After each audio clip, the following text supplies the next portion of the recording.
Bonjour, je suis Jérôme Austin, chef de produit sur Label Games chez Electronic Arts. Ce lancement fait sens à Paris. On est accueilli au Loop, dans Saint-Germain-des-Prés, avec un spectacle de French Cancan, des restants traînent dans le bar, des danseuses essayent d'aguicher nos journalistes et tout le monde a été touché par le jeu. Tout le monde est là à Paris ce soir pour Saboteur.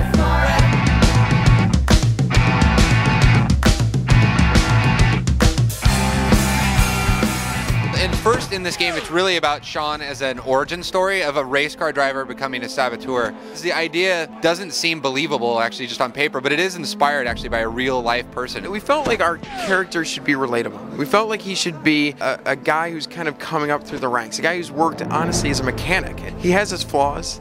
You know, we want him to be human, and so he's got his good sides and his bad sides, but in the end he goes through a great character growth and a great story arc. The game gives you the ability to move around Paris freely and you know, climb up buildings and experience everything, but even though it's kind of got a beautiful fantasy to it, it's really grounded and based in real Paris. It has the monuments, you know, the Eiffel Tower to Notre Dame to all of the great landmarks. The game does such a great job of representing this city that it's a really great experience to really be here now and see it all in real life and just connect it to the game. So the idea was to like, oh, let's make it black and white, pull the player's eyes towards things or make things pop out that we wanted the player to see.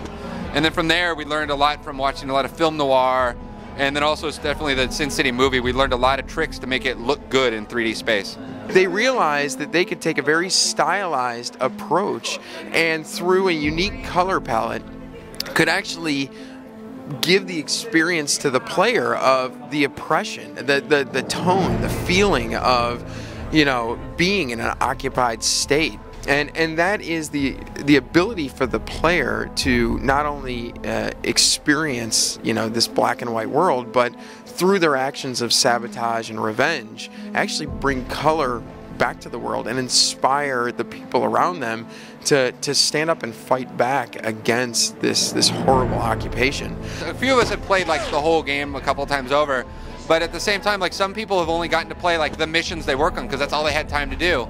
But now that they have time to play it, and they're coming into my office and be like, we made a really cool game. Like I didn't see how much cool stuff we had in this game. And just seeing all these pieces of the, you know, have come together of all the different mechanics, the economy, the world, the story, the graphics, the everything. It's amazing. And to me, it's the thing I'm most proud of that I've worked on. C'est un ovni dans l'univers des jeux vidéo, par son aspect esthétique, on en a parlé, ces mouvements de couleurs, ce choix artistique, la musique, les environnements de Paris. Il a une approche, voilà, je répète le mot, mais artistique, nouvelle, qu'on trouve très rarement dans les jeux vidéo, et assez mature, et qui, moi, me touche personnellement.